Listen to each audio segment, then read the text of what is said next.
दो जी हाँ, 2014 से पहले कई कार्यों को कुछ लोगों द्वारा असंभव मान लिया गया था, परंतु माननीय प्रधानमंत्री जी के कठिन परिश्रम, आपके संकल्प और दृढ़ निश्चय और आपके सभी के प्रति स्नेह ने उन्हें असंभव कार्यों को संभव कर दिखाया।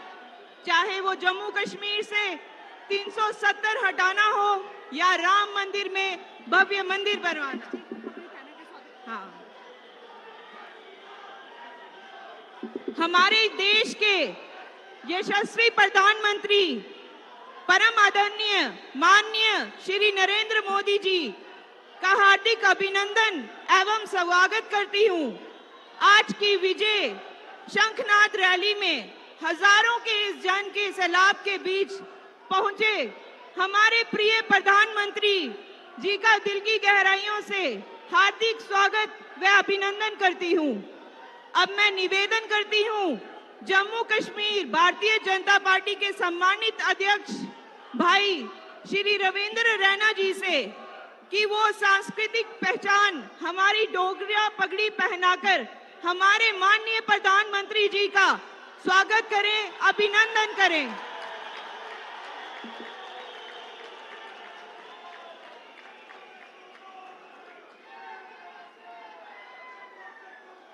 धन्यवाद महोदय जी। माननीय प्रधानमंत्री श्रीमान श्री नरेंद्र भाई मोदी जी मातृशक्ति बहुत मान सम्मान एवं बढ़ाए रखने के लिए जम्मू कश्मीर लाखों माताओं बहनों की ओर से मंच आसीन हमारी बहनें माननीय प्रधानमंत्री जी का स्वागत करेंगी।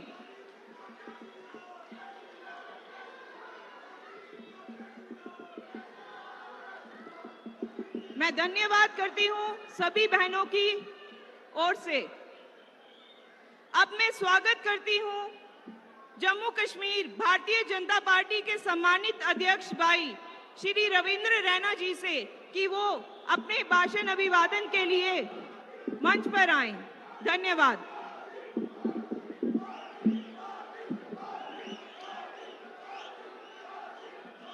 बोलिए भारत माता की, भारत माता की। उधमपुर की इस पावन धरती पर विश्व के सबसे प्रभावशाली, सबसे लोकप्रिय और सबसे ताकतवर व्यक्तित्व के धनी हमारे देश के यशस्वी प्रधानमंत्री श्रीमान नरेंद्र मोदी साहब का हम हृदय से स्वागत करते हैं, अभिनंदन करते हैं। माननीय प्रधानमंत्री जी, हम हृदय की गहराइयों से आपका आभार व्यक्त करते हैं, आपका अभिनंदन करते हैं। जम्मू हो या कश्मीर हो, जम्मू कश्मीर का पर्वतीय क्षेत्र हो, मैदान हो, पहाड़ हो, बॉर्डर का क्षेत्र हो, आप हमेशा जम्मू कश्मीर के अंदर हर विकट परिस्थिति में पहले भी रहे जब आप संगठन का कार्य करते थे, और प्रधानमंत्री जी के नाते आपने हमेशा जम्मू कश्मीर की जनता को, जम्मू कश्मीर के जनमानस को अपने दिल में जगह दी। आपने जम्मू कश्मीर का मान सम्मान पूरी दुनिया में बढ़ाया। आपने जम्मू कश्मीर में शान से तिरंगा झंडा बुलंद किया। इसके लिए करोड़ों करोड़ देशवासी और जम्मू कश्मीर वासी आपका हृदय से अभिनंदन करते हैं। माननीय प्रधानमंत्री जी, ये हमारा सौभाग्य है कि आज जम्मू कश्मीर के अंदर जो अमन, शांति, खुशहाली और भाईचारा मजबूत हुआ है, यह सब माननीय प्रधानमंत्री मोदी साहब की देन है। एक दौर होता था जब जम्मू कश्मीर की यही सड़कें, यही उधमपुर से कश्मीर घाटी को जाने वाली सड़क दोपहर 3 बजे बंद कर दी जाती थी, और ये आज मोदी साहब का दौर है कि रात के 3 बजे तक भी गाड़ियां कश्मीर घाटी की ओर जाती है और कश्मीर से आती है। आज जम्मू कश्मीर के अंदर जो डेवलपमेंट हो रही है, जिस प्रकार जम्मू कश्मीर के अंदर हर शहर, हर गांव, हर मोहल्ले में सड़क, स्कूल, हॉस्पिटल, बिजली और पानी की व्यवस्थाएं पिछले 10 साल में हमारे यशस्वी प्रधानमंत्री जी ने हमको उपलब्ध करवाई है। इसके लिए हम अपने माननीय प्रधानमंत्री जी का हृदय से धन्यवाद करते हैं, हृदय से अभिनंदन करते हैं। माननीय प्रधानमंत्री जी, ये वो जम्मू कश्मीर जिन पहाड़ों के ऊपर पैदल जाना मुश्किल होता था, आज इन पहाड़ों को चीरता हुआ एक्सप्रेस हाईवे हो, टनल्स हो, हर बड़े शहर से निकल रहे हैं। इतना ही नहीं, जिन पहाड़ों के ऊपर पैदल जाना मुश्किल होता था, आज उन पहाड़ों के बीच से रेल गुजर रही है। रेल कश्मीर से कन्याकुमारी, कश्मीर से कन्याकुमारी कोई सोच नहीं सकता था कि कभी रेल मार्ग से जुड़ेगा, लेकिन वो कहावत है कि मोदी साहब हैं तो सब मुमकिन है। मोदी साहब हैं तो कश्मीर से कन्याकुमारी की रेल संभव है। मोदी साहब हैं तो जम्मू कश्मीर के हर शख्स के जेब में गोल्डन कार्ड है। मोदी साहब हैं तो लाखों बेघर लोगों को, जिनके सर के ऊपर छत नहीं थी, उनको छत मिली। गरीब किसानों के खाते में 6-6 हजार, गरीब लोगों को फ्री राशन। सबका साथ, सबका विकास और सबका विश्वास पूरे भारत के साथ साथ जम्मू कश्मीर के अंदर भी आपने उसको धरातल पर यहाँ पर लागू किया है। इसके लिए हम आपका आभार व्यक्त करते हैं। माननीय प्रधानमंत्री जी, जम्मू कश्मीर में हिंदू, मुसलमान, सिख, ईसाई आज सब आपस में भाई भाई के नाते खुशहाली और यकजहती से रहते हैं। इसका बहुत बड़ा, अगर इसके पीछे का प्रयास और मेहनत है, हमारे माननीय प्रधानमंत्री मोदी साहब की मेहनत। साथियों, आज जम्मू कश्मीर के अंदर गुज्जर बकरवाल हो, पहाड़ी कबीले के लोग हो, ओबीसी कम्युनिटी हो, गद्दी, सिप्पी, शीना, पाडरी, गाधा ब्राह्मण, कोली, वेस्ट पाकिस्तानी रेफ्यूजीज, जम्मू के डोगरे या हमारे कश्मीरी भाई बहन हो, आज अगर सबको अधिकार मिले हैं जम्मू कश्मीर के अंदर, तो इसका एकमात्र श्रेय अगर किसी को जाता है, हमारे यशस्वी प्रधानमंत्री मोदी साहब को जाता है। ये मोदी साहब के कारण आज जम्मू कश्मीर में खुशहाली आई है। साथियों, मोदी साहब ने जम्मू कश्मीर के लिए दिल खोलकर जो देश का खजाना खोला, उसी का परिणाम है कि कठुआ हो, सांबा हो, जम्मू, रियासी, उधमपुर, डोडा, किश्तवाड़, रामबन, राजौरी, पुंछ, अनंतनाग, कुलगाम, शोपियान, पुलवामा, श्रीनगर, बारामूला, बड़गाम, कुपवाड़ा, बांडीपुरा, पूरा जम्मू कश्मीर आज खुशहाल नजर आता है। और खुशहाली जम्मू कश्मीर की तब झलकती है जब साल के आखिरी 31 दिसंबर को जब श्रीनगर के लाल चौक में रात के 12 बजे जश्न बनाया जाता है नए साल का, तो दुनिया कहती है और जम्मू कश्मीर कहता है, मोदी साहब है तो सब मुमकिन है। मैं हृदय की गहराई से अपने देश के यशस्वी प्रधानमंत्री आदरणीय मोदी साहब का आभार व्यक्त करता हूं, धन्यवाद करता हूं। और मैं अब आप सबसे निवेदन करता हूं और मैं माननीय प्रधानमंत्री मोदी साहब को आपके बीच मंच पर बुलाता हूं।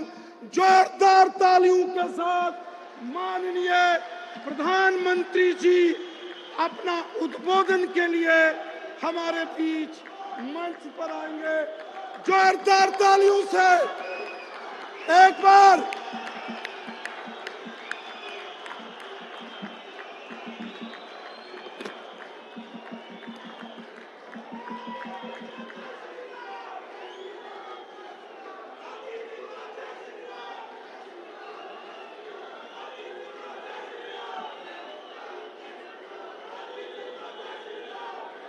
भारत माता की,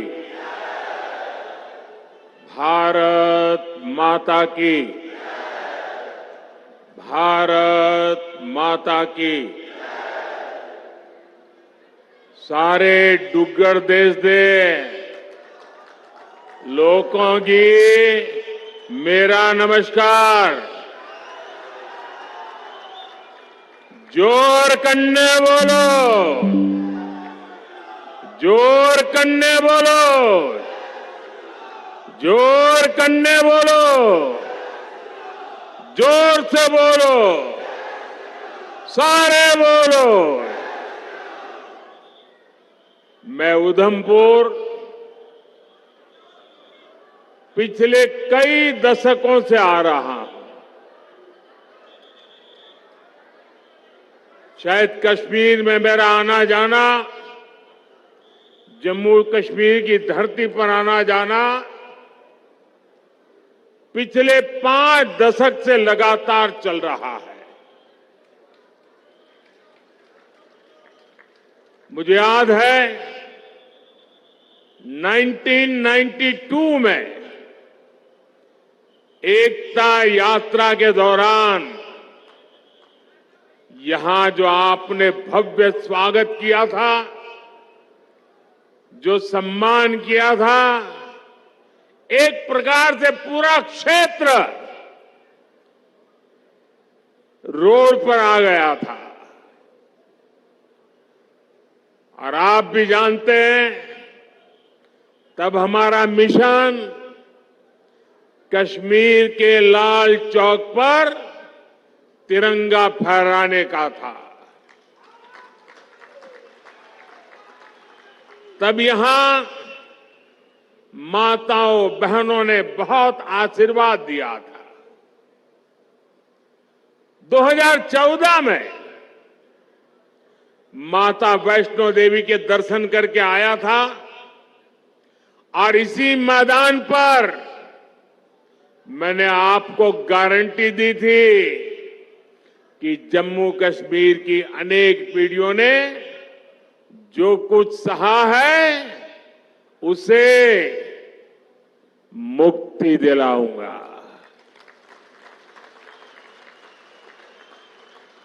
आज आपके आशीर्वाद से मोदी ने वो गारंटी पूरी कर दी है।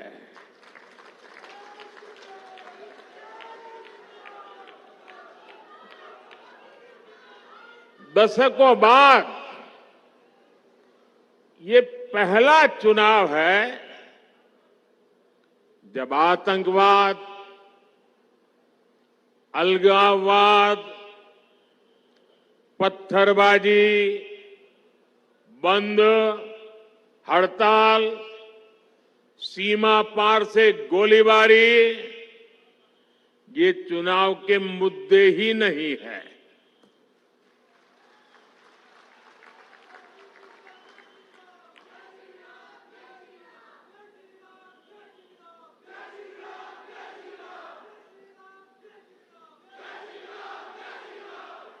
तब माता वैष्णो देवी यात्रा हो या अमरनाथ यात्रा, ये सुरक्षित तरीके से कैसे हो, इसको लेकर ही चिंताएं होती थी। अगर एक दिन शांति से गया तो अखबार में बड़ी खबर बन जाती थी। आज स्थिति एकदम बदल गई है। आज जम्मू कश्मीर में विकास भी हो रहा है और विश्वास भी बढ़ रहा है। इसलिए आज जम्मू और कश्मीर के चप्पे चप्पे में भी एक ही गूंज सुनाई दे रही है। फिर एक बार, फिर एक बार, फिर एक बार, भाइयों और बहनों, ये चुनाव सिर्फ सांसद चुनने भर का नहीं है, बल्कि ये देश में एक मजबूत सरकार बनाने का चुनाव है। और सरकार जब मजबूत होती है तो जमीन पर चुनौतियों के बीच भी चुनौतियों को चुनौती देते हुए काम करके दिखाती है। दिखता है कि नहीं दिखता है? दिखता है कि नहीं दिखता है? यहां जो पुराने लोग हैं उनको 10 साल पहले का मेरा भाषण याद होगा। यही मैंने आपसे कहा था कि आप मुझ पे भरोसा कीजिए।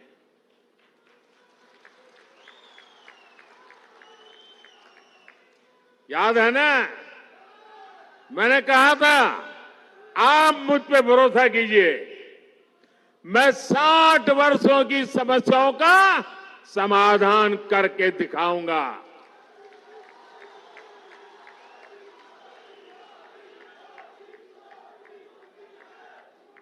तब मैंने यहां माताओं बहनों के सम्मान की गारंटी दी थी। गरीब को 2 वक्त के खाने की चिंता न करनी पड़े, इसकी गारंटी दी थी। आज जम्मू कश्मीर के लाखों परिवारों के पास अगले 5 साल तक मुफ्त राशन की गारंटी है। आज जम्मू कश्मीर के लाखों परिवारों के पास 5 लाख रुपए के मुफ्त इलाज की गारंटी है। 10 वर्ष पहले तक जम्मू कश्मीर के कितने ही गांव थे जहां बिजली, पानी और सड़क तक नहीं थे। आज गांव-गांव तक बिजली पहुंच चुकी है। आज जम्मू कश्मीर के 75% से ज्यादा घरों को पाइप से पानी की सुविधा मिल रही है। इतना ही नहीं, ये डिजिटल का जमाना है। डिजिटल कनेक्टिविटी चाहिए। मोबाइल टावर दूर सुदूर पहाड़ों में भी लगाने का बड़ा तेज अभियान चलाया है। भाई और बहनों, मोदी की गारंटी यानी गारंटी पूरा होने की गारंटी।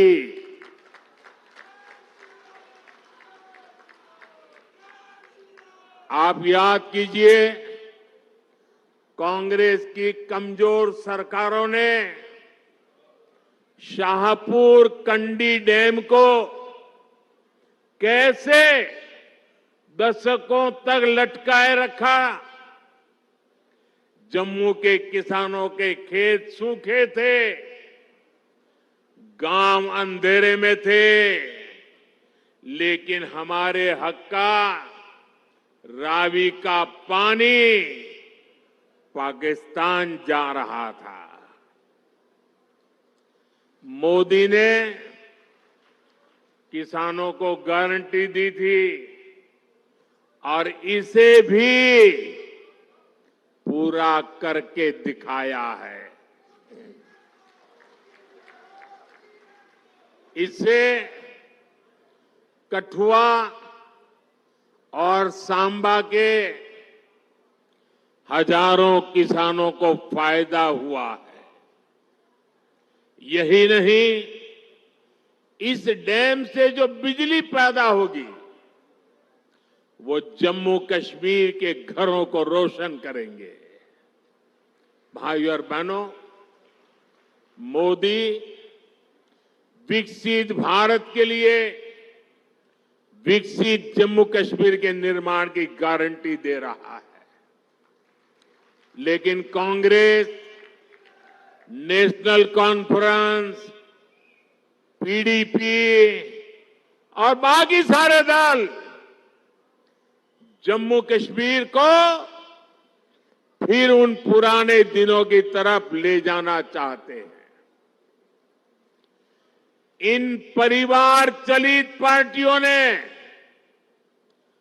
परिवार के द्वारा ही चलने वाली पार्टियों ने जम्मू कश्मीर का जितना नुकसान किया, उतना नुकसान किसी ने नहीं किया है। यहां तो पॉलिटिकल पार्टियां मतलब of the family, by the family, for the family.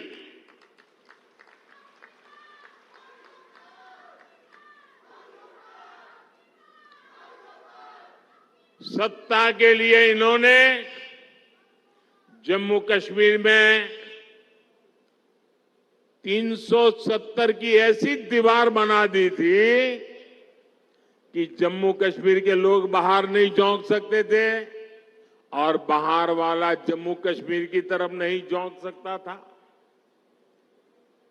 और ऐसा भ्रम बना के रखा था कि बस उनकी जिंदगी ये 370 है तभी बचेगी। ऐसा झूठ चलाया, ऐसा झूठ चलाया। आपके आशीर्वाद से मोदी ने 370 की दीवार गिरा दी। दीवार गिरा दी इतना नहीं, उस मलबे को भी जमीन में गाड़ दिया है मैंने। मैं चुनौती देता हूं, हिंदुस्तान की कोई पॉलिटिकल पार्टी हिम्मत करके आ जाए, विशेष करके मैं कांग्रेस को चुनौती देता हूं, वो घोषणा करे वो 370 को वापस लाएंगे, ये देश उनका मुंह तक देखने को तैयार नहीं होगा।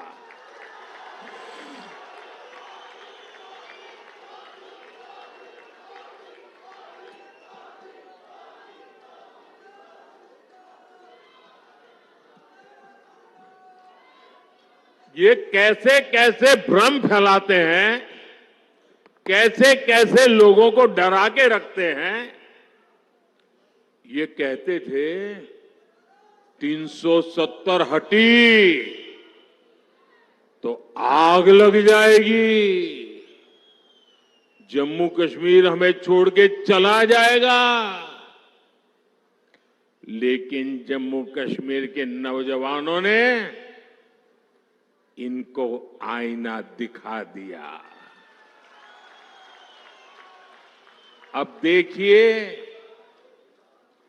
जब यहां उनकी नहीं चली, जम्मू कश्मीर के लोग उनकी असलियत को जान गए। अब जम्मू कश्मीर में उनके झूठे वादे, भ्रम की मायाजाल नहीं चल पा रही है, तो ये लोग अब जम्मू कश्मीर के बाहर देश के लोगों के बीच भ्रम फैलाने का खेल खेल रहे हैं। ये कहते हैं कि 370 के हटने से देश को कोई लाभ नहीं हुआ। जिस राज्य में जाते हैं वहां भी बोलते हैं तुम्हारे राज्य को क्या लाभ हुआ, तुम्हारे राज्य को क्या लाभ हुआ। 370 के हटने से क्या लाभ हुआ है, वो जम्मू कश्मीर की मेरी बहन बेटियों को पूछो, जो अपने हकों के लिए तरस रही थी। ये उनका भाई, ये उनका बेटा, उन्होंने उनके हक वापस दिए हैं।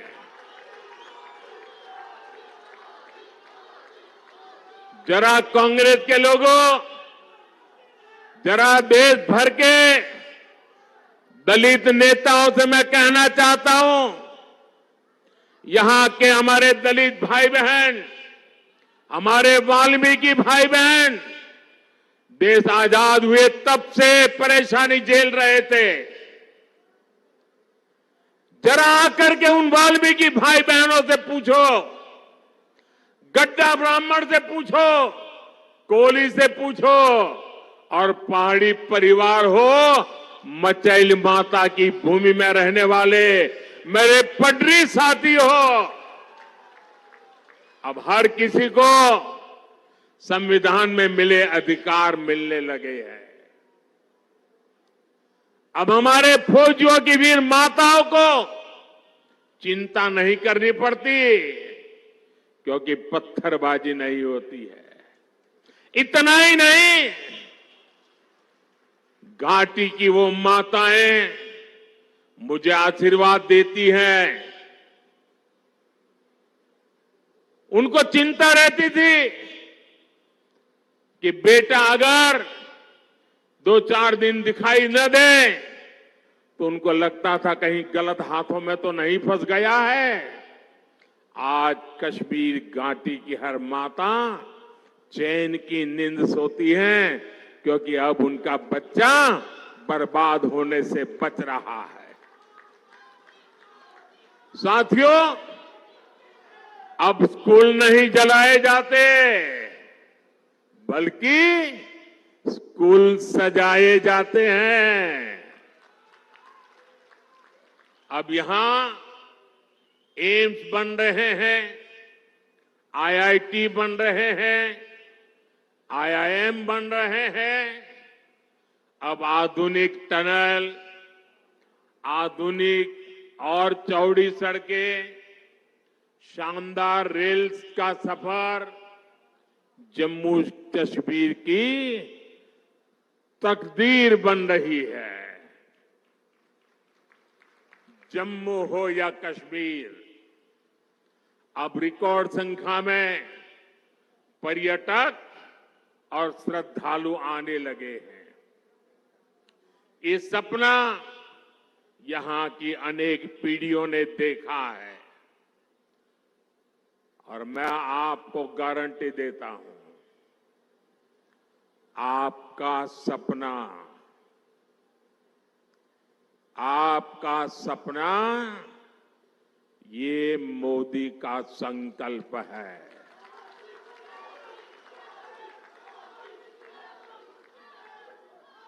आपके सपनों को पूरा करने के लिए हर पल आपके नाम,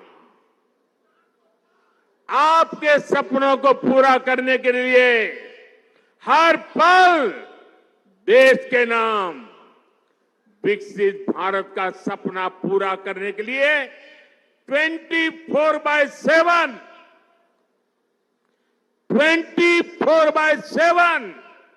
फॉर 2047 ये मोदी की गारंटी है।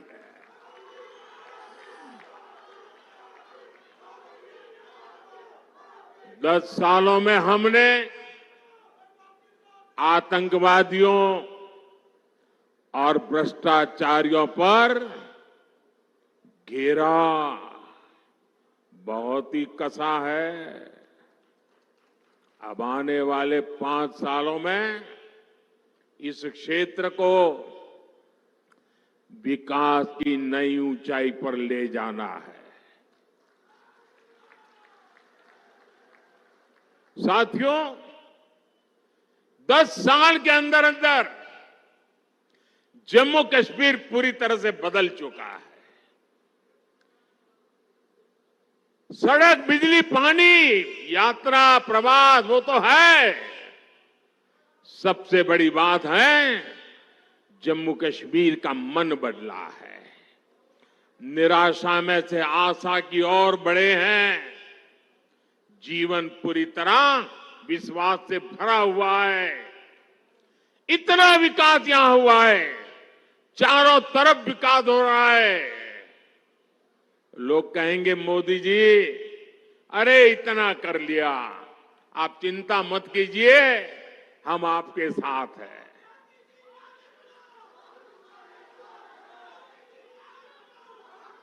आपका साथ, उस पे प्रति तो मेरा अपार विश्वास है। मैं यहां न आता तो भी मुझे पता था कि जम्मू कश्मीर का मेरा नाता इतना गहरा है तो आप मेरे लिए मुझसे भी ज्यादा करेंगे। मैं तो आया हूं मां वैष्णो देवी के चरणों में बैठे हुए आप लोगों के भी दर्शन करने के लिए। मां वैष्णो देवी की छत्र छाया में जीने वाले भी मेरे लिए दर्शन के योग्य होते हैं। और जब आप लोग कहते हैं इतना कर लिया, इतना हो गया, इतना हो गया, हम वो इतने ज्यादा क्या कर सकते हैं?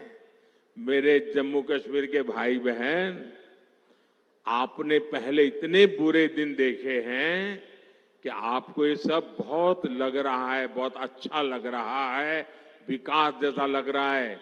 लेकिन जो मोदी है ना, वो तो बहुत बड़ा सोचता है।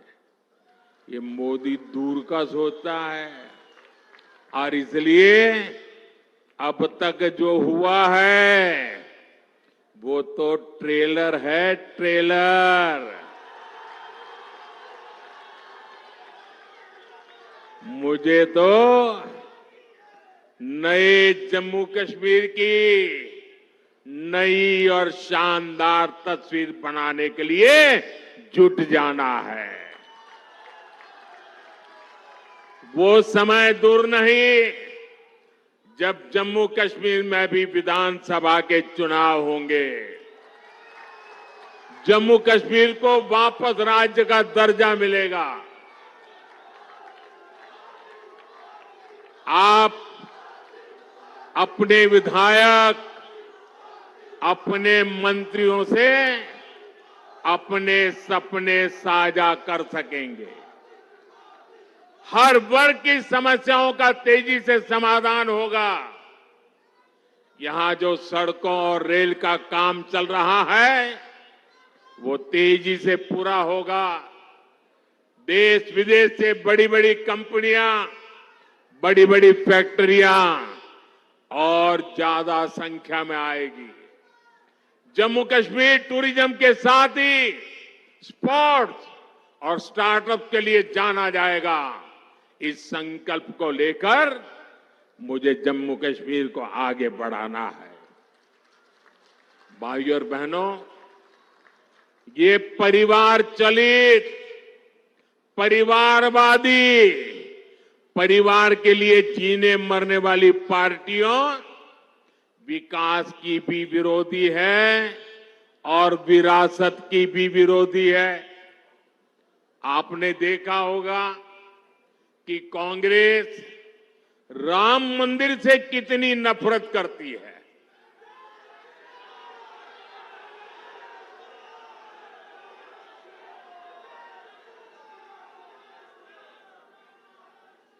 कांग्रेस और उनकी पूरी इकोसिस्टम अगर कहीं मुंह से राम मंदिर भी निकल गया तो चिल्लाने लग जाती है, रात दिन चिल्लाती है कि राम मंदिर बीजेपी के लिए चुनावी मुद्दा है। राम मंदिर न कभी चुनाव का मुद्दा था, न चुनाव का मुद्दा है और न ही कभी चुनाव का मुद्दा बनेगा। अरे राम मंदिर का संघर्ष तो तब से हो रहा था जब भाजपा का जन्म भी नहीं हुआ था। राम मंदिर का संघर्ष तो तब से हो रहा था जब यहां अंग्रेज सल्तनत भी नहीं आई थी। राम मंदिर का संघर्ष 500 साल पुराना है, जब कोई चुनाव का नामो निशान नहीं था। जब विदेशी आक्रांताओं ने हमारे मंदिर तोड़े, तो भारत के लोगों ने अपने धर्म स्थलों को बचाने की लड़ाई लड़ी थी। वर्षों तक लोगों ने अपनी ही आस्था के लिए क्या क्या नहीं झेला। कांग्रेस और उसके सहयोगी दलों के नेता बड़े बड़े बंगलों में रहते थे, लेकिन जब रामलला के टेंट बदलने की बात आती थी, टेंट पर जो ताड़पत्री वो बदलने की बात आती थी, तो लोग मुंह फेर लेते थे, अदालतों की धमकियां देते थे।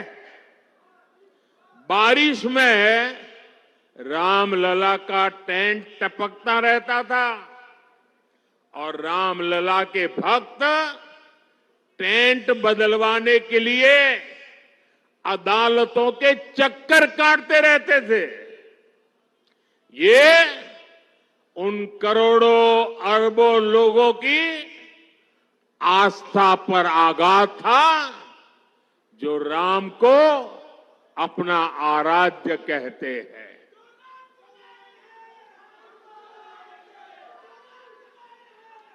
और हमने इन्हीं लोगों से कहा कि एक दिन आएगा जब रामलला भव्य मंदिर में विराजेंगे।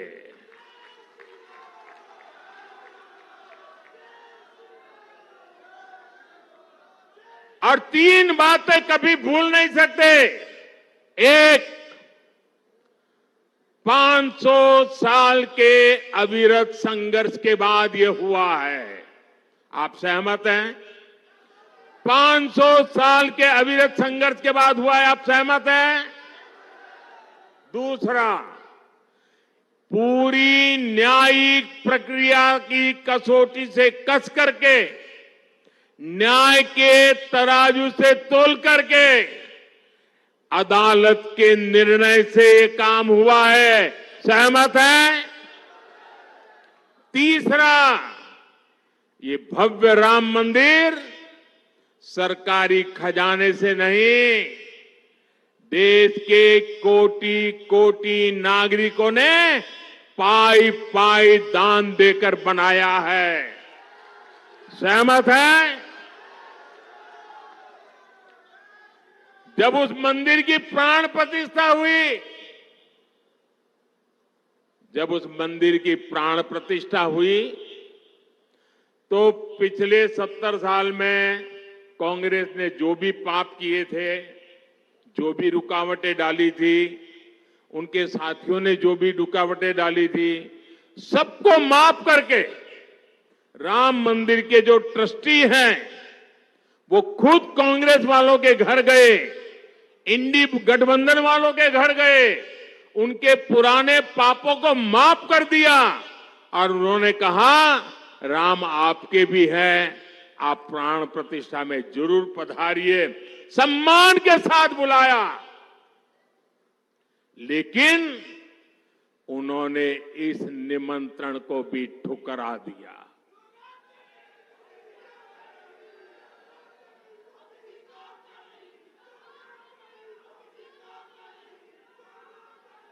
कोई बताए वो कौन सा चुनावी कारनामा था जिसके दबाव में आपने राम मंदिर के प्राण प्रतिष्ठा के निमंत्रण को ठुकरा दिया? वो कौन सी चुनावी खेल था कि आपने प्राण प्रतिष्ठा के पवित्र कार्य को ठुकरा दिया? ये कांग्रेस वाले, इंडी गठबंधन वाले, जो इसे चुनाव का मुद्दा कहते हैं, उनके लिए चुनावी मुद्दा था, देश के लिए ये श्रद्धा का मुद्दा था, ये धैर्य की विजय का मुद्दा था, ये आस्था और विश्वास का मुद्दा था, ये 500 वर्ष की तपस्या का मुद्दा था। मैं कांग्रेस से पूछना चाहता हूं, आपने अपनी सरकार के समय दिन रात जब इसका विरोध किया तब 21 चुनाव का मुद्दे के तहत आप कर रहे थे, लेकिन आप राम भक्तों की आस्था देखिए, मंदिर बना तो ये लोग इंडी गठबंधन वालों के घर प्राण प्रतिष्ठा का आमंत्रण देने के लिए खुद गए। जिस क्षण के लिए करोड़ों करोड़ों देशवासी ने इंतजार कर रहे थे, आप बुलाने पर उसकी तरफ देखने नहीं गए। पूरी दुनिया के राम भक्तों ने आपके इस अहंकार को देखा है, आपकी चुनावी मनसा को देखा है। ये चुनावी मनसा थी कि आपने प्राण प्रतिष्ठा का निमंत्रण ठुकरा दिया। आपके लिए चुनाव का खेल है। एक किस तरह की तुष्टीकरण की राजनीति थी। भगवान राम को काल्पनिक कहकर कांग्रेस किस वोट बैंक को खुश करना चाहती थी। साथियों, कांग्रेस और इंडी गठबंधन के लोगों को देश के ज्यादातर लोगों की भावनाओं की कोई परवाह नहीं है। इन्हें लोगों की भावनाओं से खिलवाड़ करने में मजा आता है। ये लोग सावन में एक सजायाफ्ता जो सजा कोर्ट ने जिसको सजा की है, जो जमानत पर है, ऐसे एक मुजरिम के घर जाके सावन के महीने में मटन बनाने का मौज ले रहे हैं। इतना ही नहीं, उसका वीडियो बना करके देश के लोगों को चिढ़ाने का काम करते हैं। कानून किसी को भी कुछ भी खाने से नहीं रोकता है और न ही मोदी रोकता है। सभी को स्वतंत्रता है कि जब मन करे वेज खाए या नॉन वेज खाए, लेकिन इन लोगों की मंशा दूसरी होती है। जब सब मुगल यहां आक्रमण करते थे ना, तो उनको सत्ता राजा को पराजित करने से संतोष नहीं होता था। जब तक मंदिर तोड़ते नहीं थे, जब तक श्रद्धा स्थानों की कत्ल नहीं करते थे, उनको संतोष नहीं होता था। उनको उसी में मजा आता था। वैसे ही सावन के महीने में वीडियो दिखाकर वो मुगल के लोगों के जमाने की जो मानसिकता है ना, उसके द्वारा वो देश के लोगों को चिढ़ाना चाहते हैं और अपनी वोट बैंक पक्की करना चाहते हैं। ये वोट बैंक के लिए ये चिढ़ाना चाहते हैं। आप किसे चिढ़ाना चाहते हैं?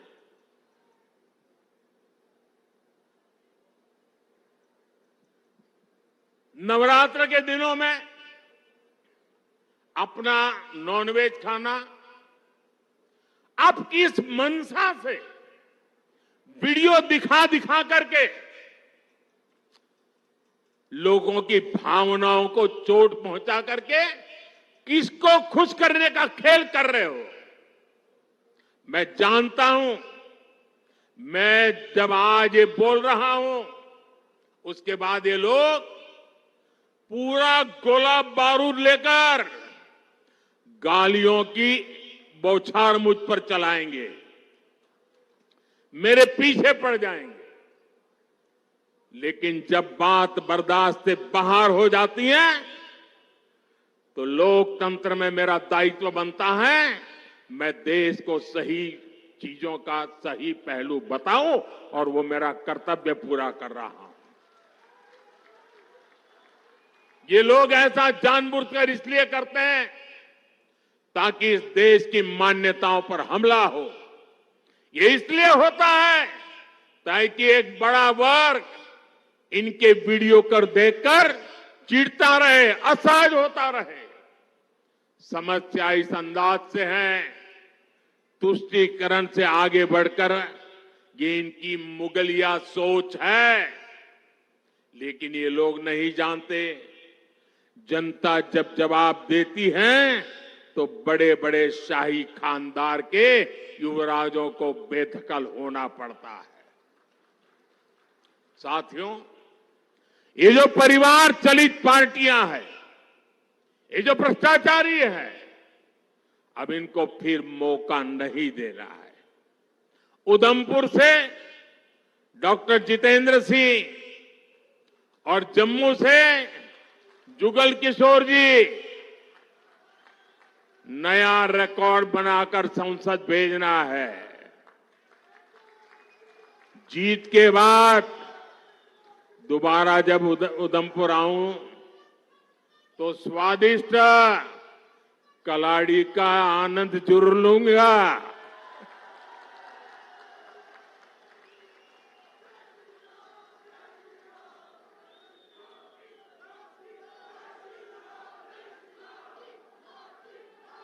मेरा एक काम करोगे, मेरा एक काम करोगे,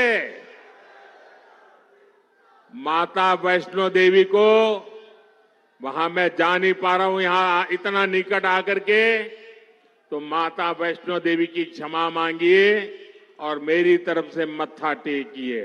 टेकोगे? दूसरा एक काम करोगे,